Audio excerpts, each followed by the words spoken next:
welcome to another episode of the Bottom of the Stream Movie Show. My name is Adam. My name is Nick. Welcome back aboard the stream boat as we continue our never-ending quest to search the bottom of the Netflix stream for hidden gem movies. We do indeed. We have scraped the bottom of the barrel once again, and we are seeing what has come out. Robin the Randomizer chose this movie last week. She did. And he chose The Utah Cabin Murders. Yeah.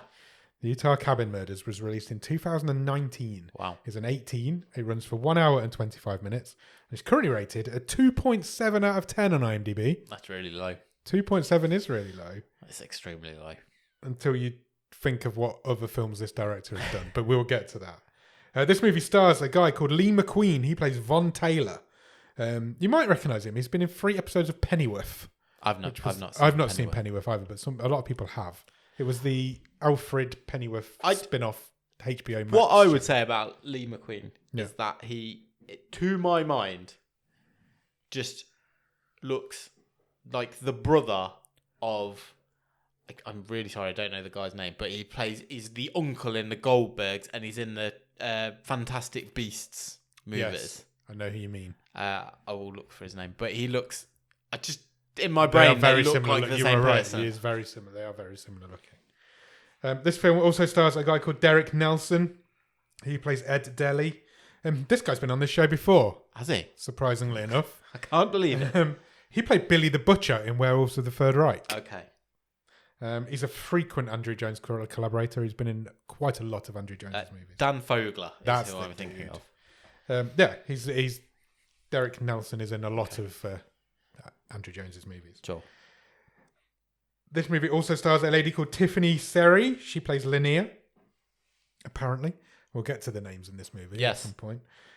She's also been on this show before. Really? She had. She was in the other one. She's in Theatre of Fear. Or the Midnight Horror Show, whichever way you want to call it. And also, to round out the cast, this movie stars Jennifer Sims as Tina, and this is her only film that she's made in her career. She's been in other stuff, but this is the only film she's made. Okay. This film was written and directed by Captain's Gallery member Andrew Jones. Yeah. Unfortunately, our Hall of Fame. Our Hall of Fame. This is his 3rd film that we've done on the show. Yes. But we've also done quite a lot of watch-alongs. So we watched the entire Robert the Doll series that he made, which I think was 5 films. Think so. And I think we've done another one of his in the watch-alongs as well. Possibly. This, however, comes after all of them. Really? This is the latest Andrew Jones film that we've done. Wow. There are 2 more after it, before he unfortunately passed away last year.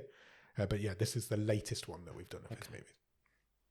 It's also based on a true story. It is. And you can go and read up quite a bit on this true story. I did. It's... Okay, go for it. Well, I didn't. But I did. But a very cursory Google search will give you some very long, very detailed articles, even with crime scene photos. You know, there's a whole everything. CBS article tracking what happened this weekend, and it is, I believe, quite a reasonably famous case. Yeah, I feel like the movie has stuck to the case quite closely from what I could make out. It's tried. Yeah. Yeah. Obviously, there's movie licenses in here. Things have been exaggerated for movie effect, but yeah. Yeah. Yeah? Do you have a one-word review, Nick? Worst Airbnb ever. This movie's set in Utah. Yes. But filmed in mid-Wales. Yes. And you can, if you want to, rent this cabin as an Airbnb. Yeah. Well, it's not an Airbnb. It's like a holiday let. It's a holiday let. It's available. It's not even that expensive. It might be something we look into. Where does this movie start, Nick? It starts in a very foggy field. It does. In Utah. Utah, mid-Wales. My first note says, a cabin, clearly not in Utah. I had the subtitles left on from last week. Okay. And there is choral music happening in this. It's Christmas. Yes. Well, it's coming up to Christmas. You won't guess. Okay. But I want to tell you what the subtitle was under the music. Okay. It simply said, choir singing in Welsh. So we don't even translate what they're singing. That's what I love that it's this Utah set film, clearly filmed in Wales, because it's very wet, it's very green, there's loads of valleys, It's very much not Utah. and even a subtitle say choir singing in Welsh. Made me laugh. There's a few cars in this movie, and even they're not American. No. There's also a fair bit of library footage. Yes, there is. But that's fine. We can forgive that. This is like a super low budget movie. Yeah. We know the biggest outlay on this budget was renting the cabin for the weekend. 100%. We start the movie. It's Christmas. We're on the lead up to Christmas. I think it's the 22nd of December. I think it is 1990. 1990. Yeah. There is a news report on the TV telling us that 2 convicts have escaped prison. And then we see a girl. She is driving in her very much British car. Yeah. Even the steering wheel's on the correct side. And there's a clown standing in the middle of the road. Yeah, this was really shit. Right. This bit was really shit because she stops. Yeah. Fair dues. There's a creepy There's figure a creepy in front clown of you. standing in the middle of the road. But then she just winds the window down she's being asked for directions or something. She tries. It's clearly a killer clown. She does wind the window down. He then tries to get in the car, and she panics. She's screaming. She's not letting him in. She's locking all the doors. She doesn't just drive off. No, she gets out of the car. Yes, it was so clunky. It was.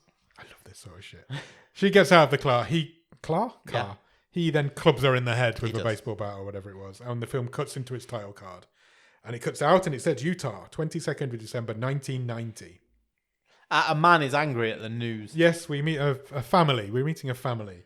And they're having breakfast in this cabin in the middle of Utah, South Wales. And they are discussing what's going on in the news. He's getting angry at world events, that sort of thing. He's the dad of the family. So we've got to set up your family. We have dad, mum, 2 daughters, adult daughters. Yeah. Well. So, I think they're supposed to be a lot younger than the actresses actually. Okay. I did think the dad didn't look that much older than either of the daughters. Yeah. If I'm being really picky. Which I think you'd expect. I think both daughters were playing early 20s. So I will tell you. Okay.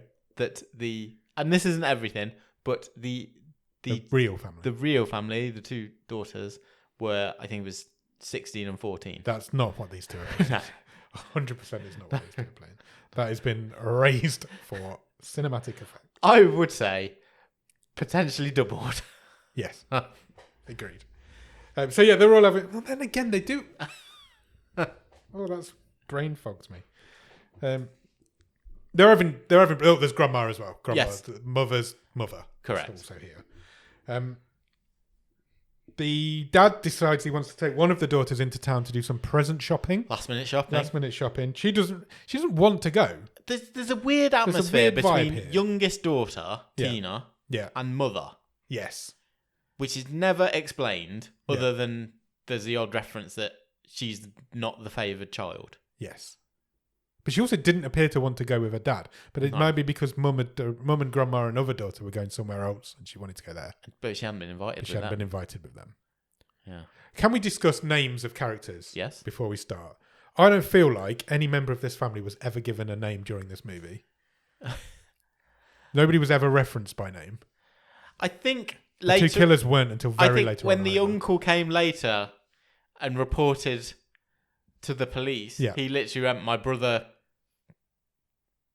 Rolf, I can't remember what his name was, and my nieces Linnea and Tina. That's 20 minutes before the end of this movie. Yes, correct. Thank you, because I've got no names written down here. I have them later as they became. So anyway, this is what's happening: mother, grandmother, daughter going one place, dad, other daughter going Christmas shopping. Rich was the dad. So Rich and Tina are going present shopping. Yeah. Linnea, who was the eldest daughter, and mum and grandma are going 100%. They weren't named, were they? Mum and grandma. I don't think so. No. The sisters have a bit of a get together at this point. They discuss. The elder sister is like, "Don't be so hard on mum," and the younger sister's like, "Well, it's easy for you. She's nice to you. You're clearly the favourite. She fucking hates me." And one sister gives the other sister an early Christmas present. Yeah, on the 22nd. And then the 22nd. She's like, I was going to give you this tonight, she said. Yeah, I couldn't save it. If someone came to me and went, I'd on the 22nd, yeah, who I was going to spend all of Christmas with, I'd Yeah. be like, no offence, I'd rather open it on Christmas Day. yeah. What? Until I opened it. And then I'd be like, that's a fucking pen. She got her a pen. It didn't even look like a nice pen. It's just a pen. In fact, all of the presents in this movie It is was shit. just a ballpoint. It was just a ballpoint pen. And she's like, I know you like writing, so here's a pen 3 days before Christmas. She may as well have gone, may as well write my fucking Christmas card with it. Cut to some cops. We meet the sheriff and the sheriff's deputy. Yeah. They are talking about a beating that's happened on the side of the road, but it's right on the border of the town, just outside of their jurisdiction. Yeah. So they don't give a shit. So it's the beating that we saw at the start. Yes. The woman who was beaten is in a coma. Yes, she is. But it doesn't really matter to them because it wasn't in their jurisdiction. But they then get a phone call, and somebody has broken into Marvin's store. Yes. Marvin, we got a name. He was named about 4 times. He's in one scene. Meanwhile, back at the cabin, Dad gets a telephone call from Mike. Mike is still coming, but he will be late. That's his brother. Yes. We didn't know that at the time. No. We don't find that out till about 20 minutes from the end over. I've written, Dad's friend's come in. He's going to be late. And Dad says, if you're going to be late, don't worry. We're going out. Yep. As we've already covered, but I will leave a key. Yes, if we're not back, under the mat. There's a key under the mat. This is relevant information for later on. Well, yes, because we're then cut to something lurking in the bushes. Yes. So this is where the point where everybody leaves now, and they all go their separate ways, and we see from another camera angle that something is watching them in the bushes. We have a quick conversation between Dad and daughter, and he's noticing the tension between the mother and the daughter. Yeah. And he says, "Oh, it's okay. My mum died at your age." Yeah. Oh, okay. Thanks. And then he says, "You don't know what you've got till it's gone." I thought she really guilt-splained to him, if that's the thing. She absolutely did. She was like, "Oh, you wouldn't understand. It's mum-daughter problem." She was like, "I know this isn't a well-scripted movie, but he was just trying to help." It just made me laugh because he's like, "You've just shot me then." It made me laugh because he's like, my mum died when I was your age. Yeah. You don't know what you've got till it's gone. And I thought he's just basically said your mum's going to die in a minute because he might as well have just said that. I more took it as her reaction because she just dismissed him. Yeah, she did. And sort of went, "Well, we're talking about me, Dad. Yeah, stop talking about you. Stop talking about your dead mum." Meanwhile, Grandma and Mum are having a conversation. This was shit as well. Grandma wants to know why Mum doesn't go to church anymore. So Mum then goes on this rant about how corrupt the church is and it embezzles funds. Yep, it's become blinded by capitalism. It's run by politics, hypocrisy, and gossip, and it's all corrupt. And because she did some missionary work, and the mum basically says, "I don't need to go to church to pray. I still have faith." And Grandma's like, "Oh, well, I'm still going." She's like, "Yeah, it's fine. You go if you want. I'm just not going." It was awful. It went on for ages as well. Yeah. And they're just looking out over these Welsh hills off this beautiful beautiful cabin. Utah, famously green. Yeah, absolutely. Meanwhile, cops go and meet with Marvin, the guy who's had his store broken into. All those green salt lakes. Yep, and they're clearly just standing at the back of the same cabin. Yes. Because we never see the store or anything that even resembles a store. To be fair, though, that might be my least favourite scene, followed by my favourite scene of this movie. Okay. I really liked Marvin. Yeah, Marvin was cool. Made the most of his screen At least time. He was trying to be American. Yes. He was like this hillbilly, got a massive white beard. Yeah. And 2 kids have broken into his store. He describes them as kids. They're very much not kids. Yeah, he says they stole novelty masks. Yeah, from the novelty section of my store in the middle of nowhere, Utah. And I've got cash a novelty and coats. Yeah, some coats, a bit of cash, and 2 novelty masks. Yeah, and then the sheriff goes, and then he goes, "I blame heavy metal." Yeah. They have this whole rant about how it's like, oh, the headbangers do it. Yeah. And I'm like, really? And then the sheriff says, "Okay, is that everything they stole?" And Marvin goes, "Oh yeah, and the 2 guns." Yeah, don't lead with the 2 guns. Yeah. Let's lead with the novelty masks that they've stolen. And what the deputy says, "Have you got a camera in the store?" And he's like, "Never needed one before." Yeah. Handy. And the sheriff sort of takes the deputy aside and he says, I'm a bit worried that this, this could be them stocking up for a bigger robbery. Yeah. What's going to be next? My note here says, why do these two cops appear to not know about the two escaped convicts that we found out about in the news report in the first scene? True. Because they just didn't appear to know about that at all. Back at the cabin, the family finally leave. We've done with all our setting up scenes. They've gone. Dad puts the key under the mat. Yep. And then we cut back to the cops. And then for some reason, we have to sit and listen to these two talk for 10 minutes. Oh, first there's quality library footage of a police station. Oh, yeah. And a truck, like a police... like Land Rover pulls onto the police station. Yeah. And we use that exact shot is in this movie about 4 times. 4 times, yeah, easily. Yeah, we get like 5 minutes of them comparing their worst ever experiences on a case. Conveniently, the deputy has dealt with a cabin homicide before. Yes, he has, yeah. Even though this has not happened. Unprompted, he tells us. He tells this story. 9 years ago. Yeah. Now, this deputy looks about 20. Yes. So when he was 11 and a deputy... They recruit them early. Yes. A family got massacred in a cabin where he lived, and he never caught them. He was first on the scene. This is the case that got away from him, basically. He's never got any closure from this case. They said they interviewed some people. One dude was really sus. Yeah. But it was all rumours that it was all caught up with a drug trafficking ring, but nothing stuck. Yes. Then the sheriff tells his story from 30 years ago, when he was about 11 as well, about some sexually abused boys that he never caught, though. He figured out who it was, but by that point the guy moved to Australia and they couldn't get him back. And couldn't extradite him. My note says pointless scene went on for ages. Can I just say though, I want to put a positive note in that they're boring scenes. Yeah. Badly written. Yeah. It's not the worst acting we've ever seen in an Andrew Jones film. I was going to say this at the end, but I'm going to say it now. I think this is the best Andrew Jones film we've ever seen. No, I'm not saying this is a good film. No. But certainly on the show. I want to hold off some of those thoughts to the end because I think it is a very different Andrew Jones film 100%. Than we've seen before. Yes. Is it the best? I don't know. I'll let me certainly on that. From movies we've done on the show. Yes. Anyway, where do we get to? Oh, the mum, the daughter, and the grandma come back from wherever. I don't think we ever get told where they're going, but I think they just went. I don't know if they just went for a walk. They've been out.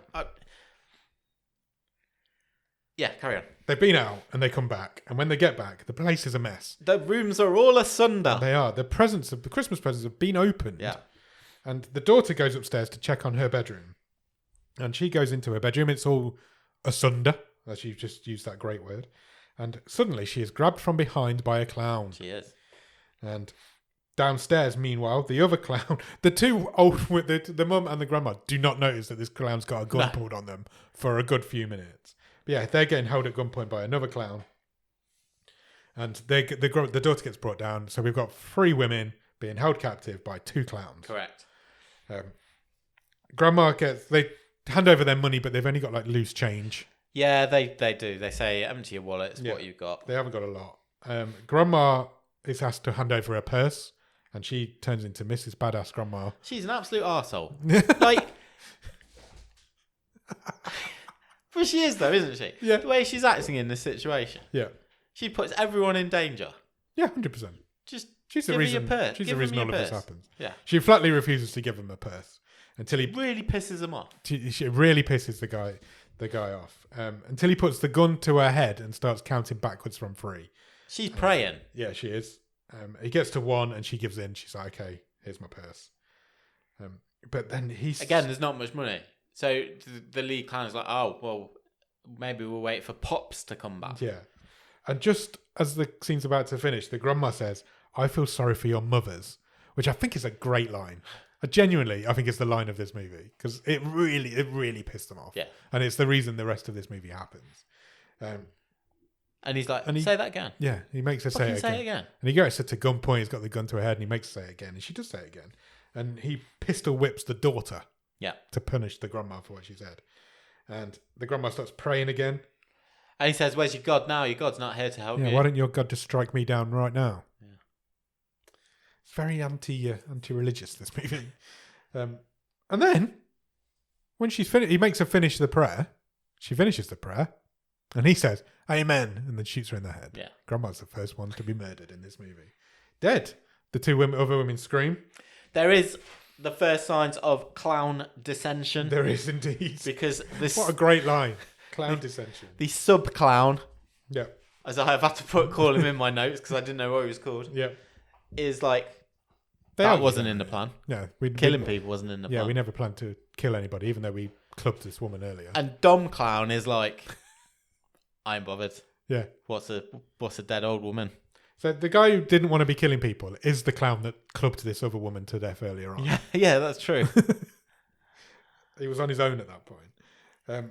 And the mother and the daughter are screaming, but they say, look, we haven't seen your faces yet. Yeah, they're sort You of can begging, still, aren't they? you can still go. You can leave. It's fine. Get out of here. We won't say anything. And then Dom Clown. I know his name, but I'm not using it now.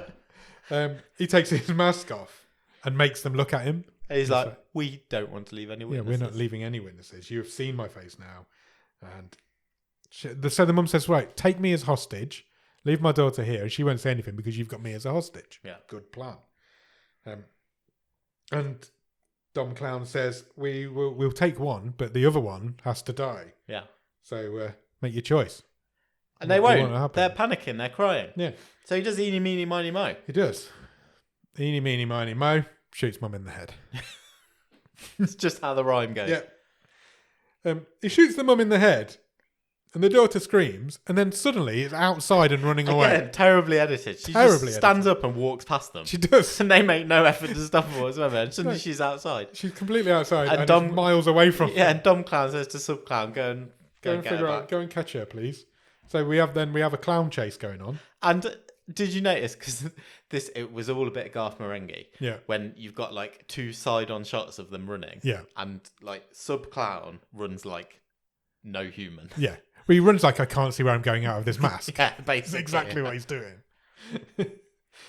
He does manage to catch up to her because she gets to a clearing in the woods that she's run through and just stops and looks around for 5 minutes. Yeah. She's like, oh, just looking from side to side. While he's just walking up behind her and he grabs her, but she turns around and knocks him out. She lands a fucking haymaker She does. on him. She literally punches him in the face, knocks him unconscious. But she doesn't then run again. No. She then decides, I'm going to Scooby-Doo this bitch. And leans over him and pulls his mask up to reveal his chin. She doesn't take the whole mask off. She just takes the bottom of his mask She off. grabs the knife off him, Yeah. but he suddenly snaps awake. Yes. And he's got a gun. Yes, he has. He's been chasing her with a knife, but he's got a gun. They tussle. Did she stab him? She did put the pointy end in his Because that side never yeah. seemed to affect him. He was holding it for a little holding bit. it a bit when he first got back to the cabin. Yeah, But yeah, but- it must have healed. Yeah, it just healed fine. He pulls the gun on her and he takes her back to the cabin. That's how the fight finishes. Where Dom Clown is just sitting eating toast. Before that, we get to an outside shot of the cabin, and to make it look moody, they've put like smoke on it. Yeah. I thought the fucking place was on fire. There was so much smoke. I've written in my notes. I thought that was on fire. But yeah, it's just Dom Clown's now just inside eating smoke, eating toast, just having his breakfast. And now he's like really wants to give Linnea a drink. Yeah. Because she's been out for a run. I don't know. I've actually written in my notes here, nobody has used anyone's name so far in this movie. There's literally no idea what anybody's called. He says, look, keep your mouth shut, do as I say, and you'll be fine. Have a drink. Yeah, gives her a Really drink. wants her to have a He drink gets of Dom water. Clown to, he gets Sub Clown to make her a drink, so she does, and she spits her drink in his face. Yeah. As an act of defiance. And he grabs her, but just as he grabs her, a car pulls up outside. Yeah, car noises. Yeah. So he says to Sub Clown, we find a name. This is where we find Sub Clown's name. Because he says, Ed, go out and find out what's going on. Yeah. So Sub Clown is called Ed. Okay. First name. Just after I'd written, nobody's used a name yet. So he gets him out onto the porch, doesn't he? Yes. And he goes out onto the porch just as dad and other daughter are turning up. And doesn't the dad sort of say, "Oh, hello, how can I He help laughs you?" at him. He's like, clown. And then just like, hello. Gun. He's like, yeah. We didn't notice the gun at first, to be fair, but I don't know. If I got home and there was a clown stand on my doorstep, I don't know if I'd just think, oh, that's funny. There's a clown on my doorstep. Yeah, the dad just laughs at him. It's just hilarious. And then the clown pulls the gun, or Ed pulls the gun on him. and takes them inside, but at gunpoint. And we're all reunited. The three living members of this family are alive. And the dad manages to get a look at dead mum, dead grandma. He does, and then I absolutely laughed out loud. So did I, and I've written it down. Because I know exactly what you're going to say. We then cut to some sepia-tinged memories of their life together, but only when they were sitting on the sofa earlier in this film. So not like thinking of when they first met, their first dates, their wedding day, their the birth of their children. No, just when they were having a cup of tea right at the start of this film. My note says, Dad has a wistful memory remembering the fun they had watching the news last night. And it's just a sepia of the same scene from earlier when they were moaning about the news. It was so funny. It was hilarious. It was the unintentional humour in this movie. That was it. If you'd re-edited it and put the Sarah McLachlan song from Toy Story 2 over the top, I was like, it would have been so good. Oh, so funny. But yeah, so he's like, I can't believe my wife and her mum's dead. Then we go back to the cops. The cops are now discussing the beating at the roadside earlier on and the robbery at the store. They've had a fax. They've managed to put it together. They've had a fax about the two escaped cons. Yes, they have. They found out about them finally. And they say, "Do you think this is who robbed the store?" Yeah, we're putting things together. So they decide a course of action. Yeah. Their course of action is to be vigilant. Yeah, we need to keep our eye on this town. Yeah. Go back to the cabin. Dad is giving the clowns his credit card details. Yeah. They've taken his card and he's writing down their PIN numbers. And the clowns say, "Look, we're going to go now, and we're going to take your daughters with us. Yeah. And Give us you can't come. Give us the car keys. Give us your credit cards." And then Dom Clown shows him his face. Yeah. And we all know what that means. He's seen his face now. And he turns to Ed and he says, "Shoot this dude." Yeah. And Ed can't do it. Ed's gets all shaky hands. He could club a woman earlier, but he can't shoot a dude. So Von's like, you're weak, you're useless, you're a useless clown. Move out of the way. And is this the worst fight scene ever in film? Yeah. I don't think, because they don't actually have a fight. Well, they just push each other around a little. Yeah. And then Dad ends up being shot. He does, yeah. Dad gets shot in the head. Yeah. Suddenly, the sheriff has decided he wants the whole town searched. He wants all the cops in all the surrounding towns to come to the town. Did you notice they lifted absolutely the line from Tommy Lee Jones's line from The Fugitive? No. You know when in The Fugitive, when Tommy Lee Jones is sending out everyone to search for Harrison Ford? Yeah. And he's like, I want you to search every bank, every store, every farmhouse, outhouse and shithouse in this town. And that's what the sheriff says in this. Thought it was a good line. The best line in this movie is stolen from another. Tommy Lee Jones in The Fugitive. Okay, cool. Yeah, all of a sudden, it's become serious. A minute ago, they were just like, "We'll keep our eye on the town, it'll be fine." Gotta be vigilant. No, we've got helicopters out. Yeah, they're taking There's ownership. some library footage of helicopters. Yeah. They're on this now. And dogs. There's police tape. They've got dogs. There's a dog looking in a footwell of a car. Meanwhile, back at the cabin, we find out that Von is called Von. Dom Clown is called Von. We find out his name. He starts being all creepy, rapey with the girls. Yeah, he wants to Yeah, we're just moving on to rape. Yeah, what we need to do is get these characters upstairs. That's what's happening. He makes Tina fillet his gun. He does, yeah. He puts the gun in his mouth and her mouth and starts moving it backwards and forwards. Another car is coming, so they all rush upstairs. The two girls and the two boys. No, they hide. They haven't gone upstairs yet. They just hide. Oh, do they? Yeah. Oh, no, yeah, you're right. Sorry, my bad. Yeah, they're just hiding. They hear a car come. It's Dad's brother. Yeah, uncle, whoever. Mike. Yes. He's here. He checks under the mat for his key. It's not there. He checks around the door. To be fair, he checks the door frame. Yep. Not there. Goes and looks for a couple of the windows. Not there. Goes around the nice gravel path all the way around the holiday. It looks lovely, doesn't it? I can't wait to stay there. Picnic table. He checks all the windows. Checks all the windows. Nothing there. Looks through a few windows. We can see. We can see the guys are hiding inside, but he can't see them. He thought he might have seen a shape move in the window. So then he just goes. He just leaves. And they're like, "Oh, he was a bit useless." Ed meanwhile says, "Look, I want to go. I think we've done. We're done here. I think it's dangerous. We've got what we can get out of these people. Let's get out of here." Von, meanwhile, wants to go up to the bedroom. Yeah, he is now thinking with his penis. So Von's in charge. Von's Dom. They all go upstairs. Yeah. Now, because Uncle Mike couldn't find a key under the mat where he was told it was, he's gone to the police. He didn't even try the door. No. He just wouldn't. He'd literally gone to the police. Before he goes to the police, we have a shot where we look back down on Dad's body. Yeah. And his fingers move. Yeah. Dad's not dead, my big note says. And the police are like, oh, that's strange that they said they'd leave a key out for you and they haven't. We'll go and take a look. Also, why are they back at the police Yeah, station they're just sitting in doing their desks. admin, where we've just seen all this footage of dogs, helicopters. He's done his Tommy Lee Jones speech. You've just said police station. Yeah.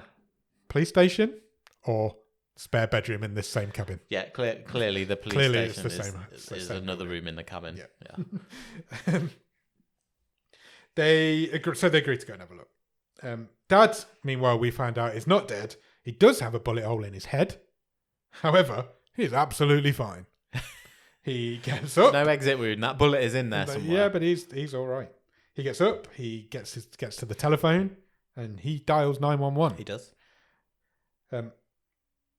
Meanwhile, upstairs, Von is reading one of the girls' diaries out loud because we don't go straight to the rape. We do. And this is where I've been like, first. He is reading a teenager's diary out to a clearly 30-year-old.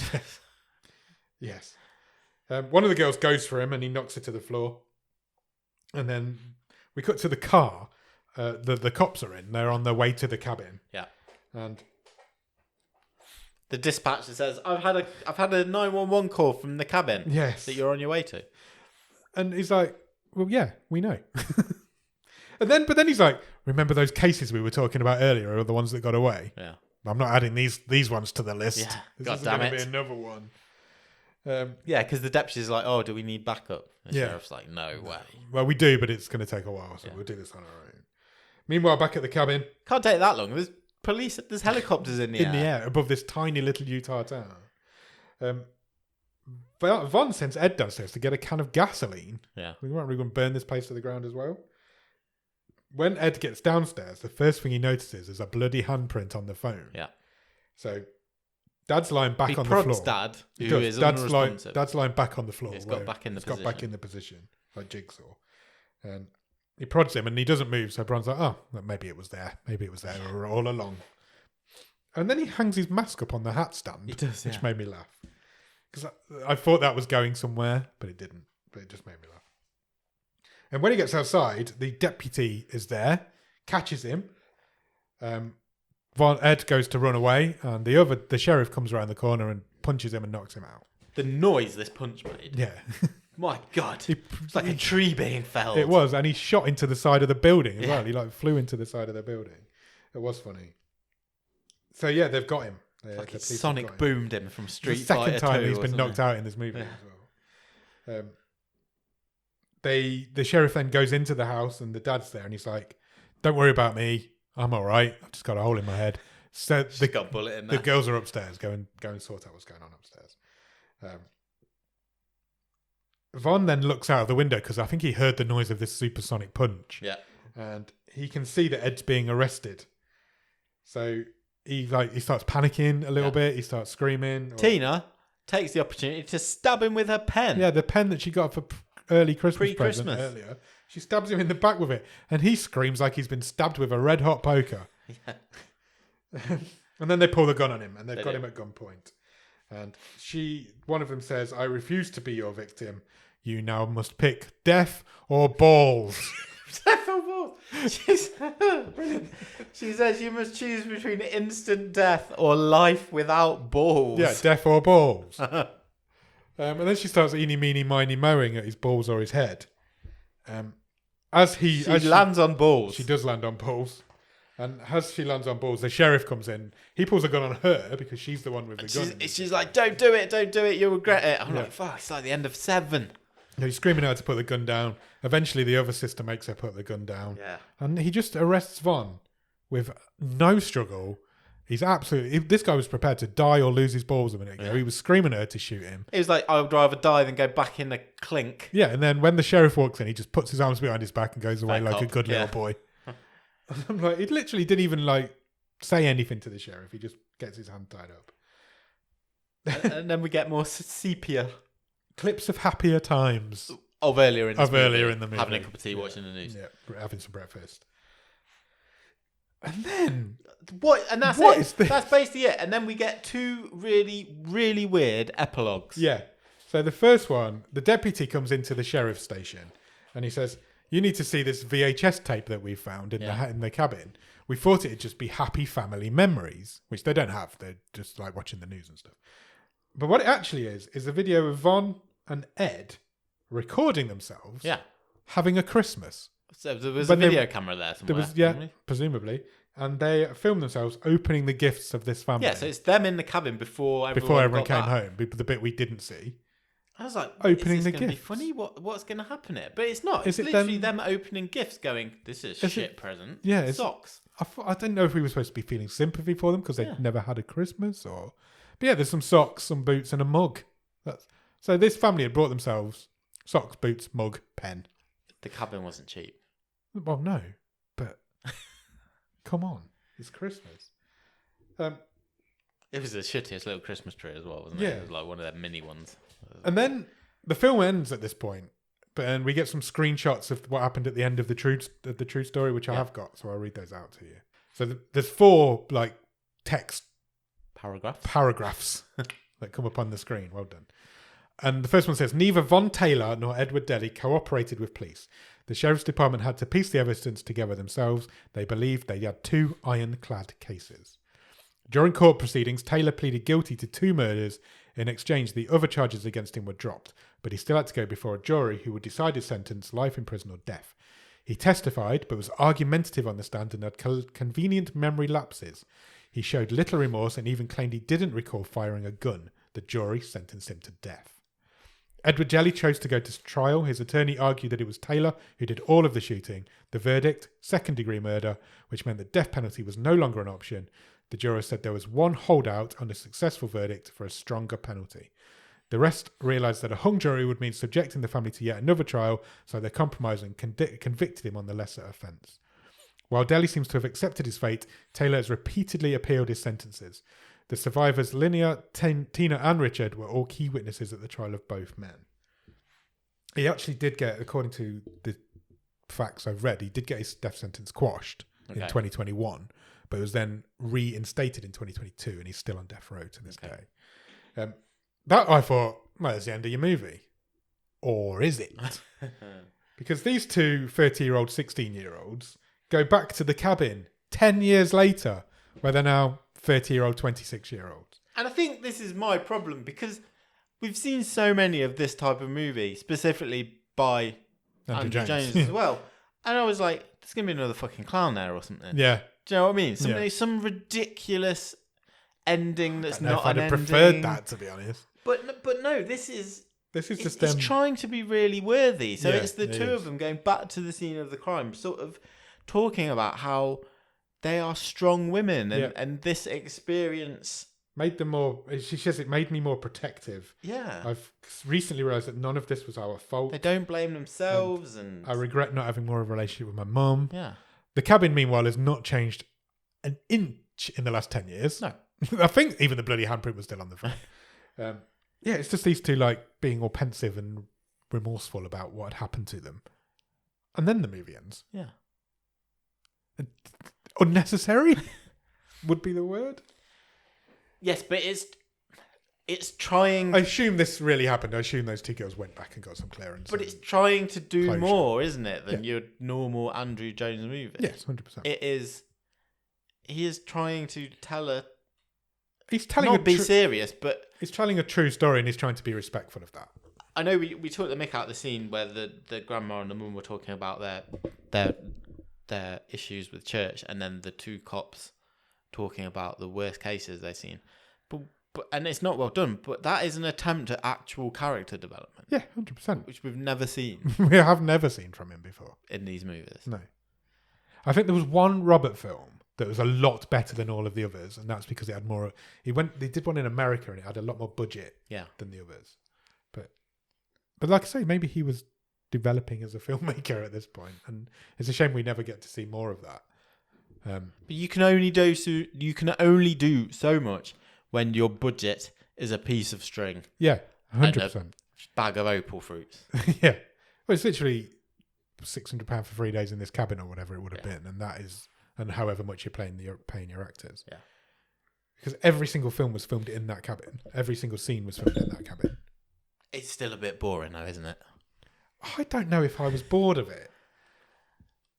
I've seen a lot of this guy's movies now. Yeah. And he has made some stinking movies. Don't get me wrong. This is the best of his movies that I've seen, personally, in my opinion. That is not me saying this is a good movie. No, I know. That is not me saying this is a good movie. This is just my favourite of the movies that I've seen of his. I don't know if I was bored of it. It's not great. You can see what he's I can see trying what he was to trying do to something do. a bit more. And I think he half got there on what he had. He didn't have any good actors and he didn't have any good money. But I kind of... Is it a weird thing to try and tell, though? It's a weird story to go, try. I'm There's picking there's plenty of mass murders. That sounds awful. There's plenty of mass murders in this country that he could have told the story of. So why try and set a movie in Utah that's in Wales? You never know. It might have been done on spec. It might have just been a fascinating story that he was interested in. It might have been done on spec. It might have been... I've got a job. This story absolutely probably can you is make us a film. Yeah, because when we spoke to Steve Lawson, that's the sort of thing that happens. It's like, here's £1,000, go and make this film for us. So that's probably what had happened, to be fair. I didn't hate this movie. No, me neither. But I went into this movie knowing what to expect from this movie. Yeah, I went in with no expectations. This had been the first Andrew Jones movie I'd seen. Then fair, I probably would have not enjoyed it as much. Not liked it as much.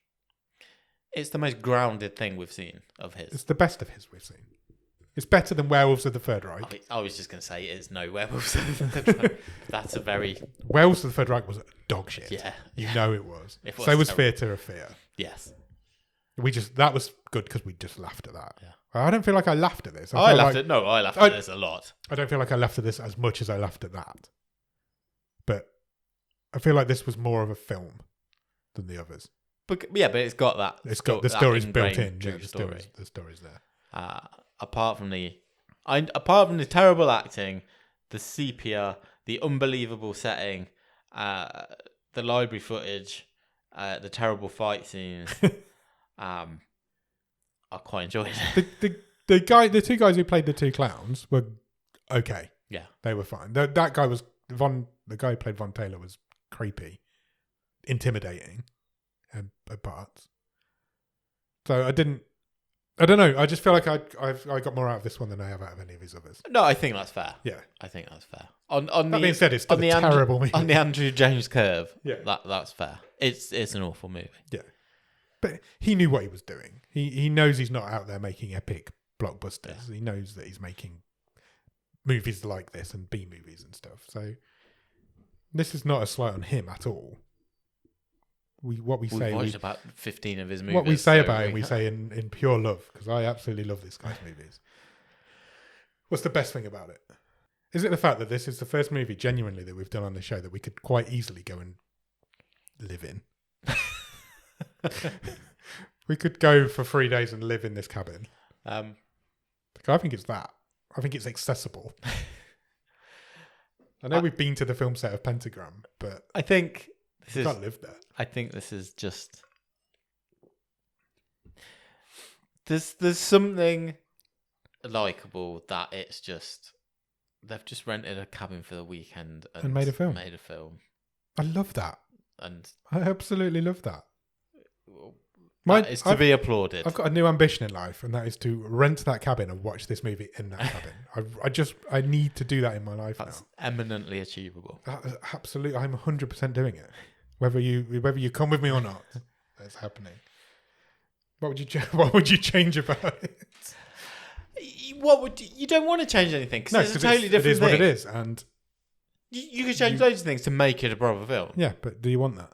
Yeah, but that doesn't make it an Andrew Jones film, and it doesn't make it. It wouldn't be on this list. No, 100%, it wouldn't. Right, should we talk Stream Table? It's kind of exempt from that question. Yeah, it is.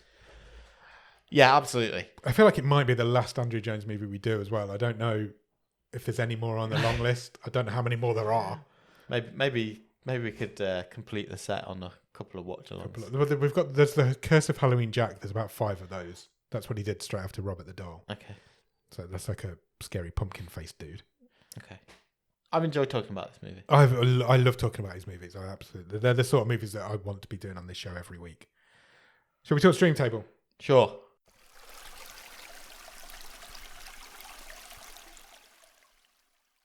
you want me to read through the whole thing? You can do, yeah. This is the 17th movie that will be entering in this Stream Table. Currently, number 16 is Riptide. Number 15 is Hard Feelings. Number 14 is Bloody New Year. Number 13, Strange Ways, Here We Come. 12, Rogue Agent. 11, Mad Dogs. 10, Hypnotic. 9, The Influence. 8, Sundogs. 7, Green Sea. 6, Bubble. 5, Finder's Fee. 4, The Girl in the Yellow Jumper. 3, 60 Minutes. At number 2 is The Call. And currently at number 1 is The Lost Patient, last week's movie. Where does this movie go, Nick? I've got a place where it slots in pretty obviously. So I think I have as well, so it'd be interesting to see if that's the same. Okay. Go on. 14th. Under Strange Ways, Here We Come. Yeah. Yeah, 100%. That's exactly where I would put it as well. It's pretty simply, it's better than those bottom 3 movies. And not as good as Strange Ways, Here We Come. It's pretty simple that it goes there. Yeah. It has to go there. Really obvious for me. Yeah, it is for me as well. It's exactly where I said it was going. Last night when it finished, I was like, there's only one place that's going. Yeah. Doesn't Riptide feel like a long time ago? Yeah, it does. I was just thinking then. I thought that was last season. And I know you gave me crap for this, but I didn't think Riptide was awful. So to think that is the bottom of the stream. Is the bottom of the stream. Feels like we're getting away with it so far this season. If that's the worst film. It was awful. It was awful, but it's the sort of movie that is on a lot in my house because it is a family coming of age. You're right though. Chick flick. I don't know if it'd be bottom of many stream tables. I don't think it'd be bottom of a single one. No, I think you're right. So there you go. I wonder if it will stay bottom. Who knows? We've still got what 8 left. 8 more. Yeah. 2 wild cards in there. Yeah. Mine included. Okay. Plenty of time for change. 6 more chances for Robin to get the top and the bottom. Talking of Robin, shall we reveal him? Yes, bring her out. He has picked a movie called Meet the Blacks. Okay. Any ideas? None whatsoever. Can I have a guess? Is it like the spin-off to Meet Joe Black? That's like his family. Meet the rest of the family now. You've met Joe, now you have to meet the rest of the family. It is not. Would you like a synopsis? Yes, please. I will warn you now, IMDb describes it as a parody comedy horror. Oh, fantastic. The synopsis says, the Black family is getting out of Chicago in hopes of a better life. After Carl Black comes into some unexpected funds, he takes his family and leaves their hustling lifestyle behind for something better. Carl, his new wife Lorena, son Carl Jr., daughter Allie Black, and cousin Cronut pack up and move to Beverly Hills. Turns out, Carl couldn't have picked a worse time to move. They arrive right around the time of the annual purge, when all crime is legal for 12 hours. Oh my God. This is a black parody of The Purge. Oh, fantastic. Bring it on. Mike Hepps is the lead character in this. Oh, I'm excited. That's going to go one way or the other. That is for sure. Mike Tyson's in it. Oh, brilliant. Netflix's number 1 guy. And the male Paris Hilton. Not Paris Hilton, Paris Hilton. Oh my goodness. Sounds like it could be an all-timer. I can't say I'm excited for that one, Nick. So yeah, go out and watch Meet the Blacks. And in the meantime, check us out on Instagram and Letterboxd at BOTS_podcast. If you want to drop us an email, our email address is bottomofthestream@gmail.com. And our website is, I'm sorry, I'm distracted because our neighbours, it's nearly 9 o'clock and the neighbours are cutting the lawn. I find that so strange. And we've got the curtains open and they can see us and it's really off-putting. One of us in a dressing gown. That's really strange. Where was I? Email us at bottomofthestream@gmail.com. And yeah, the rest of it. Do the rest of it. The website is bottomofthestream.com. On the website, you will find every episode we've ever recorded, all the stream tables, loads of other cool stuff. And you can even get some merch if you want to buy a Bottom of the Stream lawnmower. Sure. Always need a lawnmower. I mean, I was going to say log cabin. Log cabin. We're going to get a Bottom of the Stream log cabin. After you've done all of that, head over to Patreon, patreon.com/bottomofthestream. On there, for £5 of your English pounds every month, you will get early access to episodes. You'll get bonus episodes. You'll get a wild card, which means you can give Robin the week off, pick the film we watch, and if you pick the best one of the season, you will win a prize. And then when you've done all of that, head over to Discord. The Discord is a wonderful group of wonderful people. Stop staring at them; they can see you. The Discord is a wonderful group of wonderful people who will talk to you about anything. We do watch-alongs. We've got all sorts of cool stuff going on in the Discord. Loads of other cool stuff coming as well. I don't live here. It's all right. Yeah, exactly. The Discord link is at the bottom of the show notes. If you can spare a few minutes, please consider leaving us a rating or review anywhere you can review or rate podcasts. We're on all of those places. Places like Podbean, Podchaser, Apple Podcasts, Spotify, YouTube Music, all the others. Come find us. We are there waiting for you. What we've learned in the last couple of minutes is we could never do this in front of a live audience. Yeah, we could. They might not even be looking, and we're both stumbling over our words. Absolute dream. It's my absolute dream too. Well, you got to remember, yeah, we can see them. It's true. That's how windows work. Who do you think out of us two and them two are doing the weirdest thing right now? We're recording a podcast. They're cutting the lawn at 9 o'clock at night. One's in the dressing gown. Which two are weirder? Them. Yeah, I agree. Let us know in the Discord which you think are weird. Seriously, he's going to need to get a head torch. It's going to be dark in it. Shortly. I'm tempted to stay. Just You're welcome to stay. Commentate on the lawn mowing. I can't see them because the monitor that we use is in the way. Okay. And I don't want to move. So I don't want to see them. I might take my clothes off. That'd be awkward. What we should do is really slowly pull the blind down. Yeah. But just stay peeking. Yeah, just like under the looking under it. Yeah. Anyway, let's get out of here. So go out, do all of that. Go out and watch Meet the Blacks, and we'll be back on Monday for The Wave and next Thursday for the movie show. Cheers. Bye.